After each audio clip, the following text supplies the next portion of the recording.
start. Okay. So my name is Sam Jackson. I worked with Chase Joe's my group, and then Bailey Dice, and we were group 11, and we did gout. So does anyone know what gout is off the top of their head before I present? Anyone? We got one hand, two hands. All right. So it's not a big hairy foot by any means. That's not what it is. So what is gout? It's a type of arthritis that's caused by inflammations in the joints due to excess uric acid crystals. So what ends up happening is inside your joint's gonna get inflamed, and the fluid that's inside of that joint, it crystallizes. Think of like these sharp pains that are in between your toes, your joints, and your ankles and your feet. Very painful. So it's gonna go to the lowest extremity, so that's usually your big toe, and that's why it's usually commonly named the big toe arthritis. My father's had this. He's got it really bad in his ankle, his big toe, his whole foot, his fingers, his hands. It's very painful. So when I asked him one of the things, what it feels like, he said, think of taking like a wooden mat, putting it in a joint of your foot and hitting it with a 3-pound sledgehammer into your foot. It hurts really bad. He said sometimes it hurts so bad, his foot gets so swollen that he can't even put his shoes on. So some of the symptoms, you're gonna get a sudden attack of severe pain to that joint, and you can see his whole foot is swollen there in that picture, and it just depends on how bad you get it. It could be in one joint, it could be in that big toe, it could be in your ankle, it could be in your whole foot. Just depends on how bad you get it. Some other symptoms that you're gonna get are tender joints, some warmth in that joint, some joint redness, as you can see in that picture. The left foot is super swollen and red versus the right foot, which is normally white. It's fine. It's kind of like a bullet. That's what it kind of looks like to me. So some causes, what's going to cause these uric acid crystals in the joints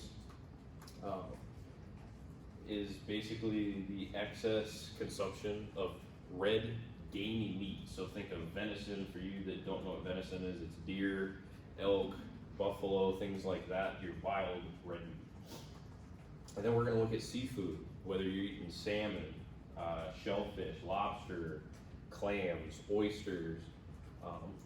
Another thing is squash. Any type of squash, whether that's pumpkin squash, acorn squash, anything like that, that's going to affect it. And then another thing is a large consumption of alcohol. So I know, I'm hoping none of us drink in here unless you're over 21, but don't drink. Another thing, if you're overweight, if you're obese, that's not helping your joints, first of all, with all the weight that you're putting on top of your joints. That's going to cause a lot of pain, first of all, with your lifestyle choices. Another thing is certain conditions like heart disease, kidney disease. If you're not filtering out those lifestyle choices, what you eat and what you drink, it's going to go right to your joints and it's going to hurt a lot. Family history, looking back at family history, everyone in my family has it, and I know that I'm going to get it someday. You know, one thing that I can do is get away from my lifestyle choices. I can help my lifestyle choices and try to prevent that. Another thing is age. It's common above 50 years old. With that being said, both of my brothers have it. One is 30, the other one's 28. So you can really get it any time, but it's mostly over 50 years old. And then other things is certain medications that are gonna make it aggravated and things like that in your joint.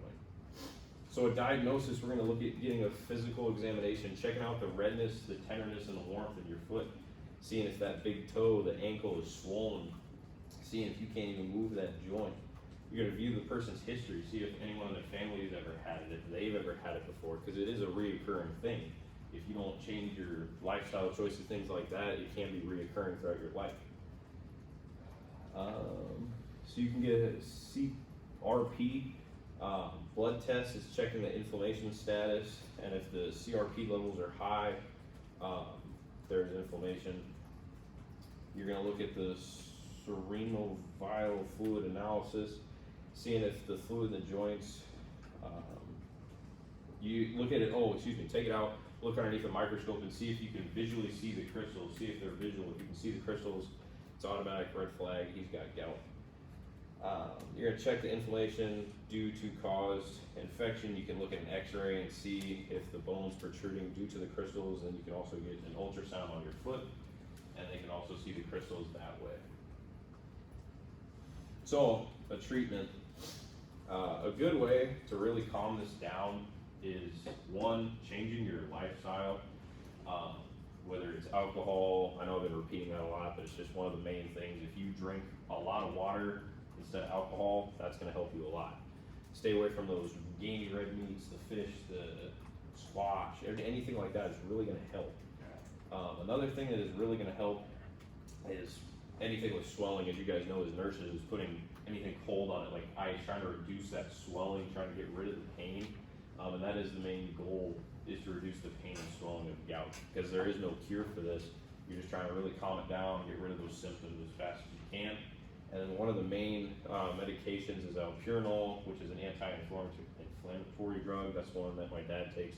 There's a few other ones that you guys can look at, but that's the one that works out with his medications, because he's also on blood thinner. So prevention, like I've been saying this whole time, is lifestyle modifications. Drink plenty of water. Stay away from water and sweetened drinks. Again, limit that alcohol consumption. I can tell you, my dad, since he's been diagnosed with gout, he has stopped drinking. He doesn't drink anymore. Throughout the year, he might have 6 beers the whole year, and that's it. Have your diet just low dairy products, intake protein through low fat dairy products, staying away from the gamey meat. That's another thing. We used to eat fish and stuff all the time. We're Florida natives, and now we can't have any of that. I guess it's a good thing we're in Iowa, because there's no oceans around. Not really a whole lot of gamey fish around here other than bass and things like that if you're fishing out of a pond. And then maintain your healthy weight. So try not to be obese. Be the healthiest person you can be. Get your exercise. And then some follow-up. This can last from several days or weeks. Now, with that being said, you can get rid of these symptoms, but like I said, they're reoccurring unless you change your lifestyle choices. So if you go right back, you get healthy within, let's say, 6 days. You're like, all right, I'm good. We're gonna go out, party, drink some alcohol. Well, guess what? At that party, there's a shrimp buffet, and you eat 300 shrimp that night. I don't know. Can you eat 300 shrimp? I don't know. Well, guess what? That next day, you're gonna be like, man, why does my foot hurt? Well, you got gout again, because you're not changing that lifestyle. Like I said before, there is no cure. Make sure you're taking that anti-inflammatory drug that's going to help manage your condition. And again, make sure you're drinking water, you're pushing that fluid of water, not drinking alcohol and sweetened drinks. There you go.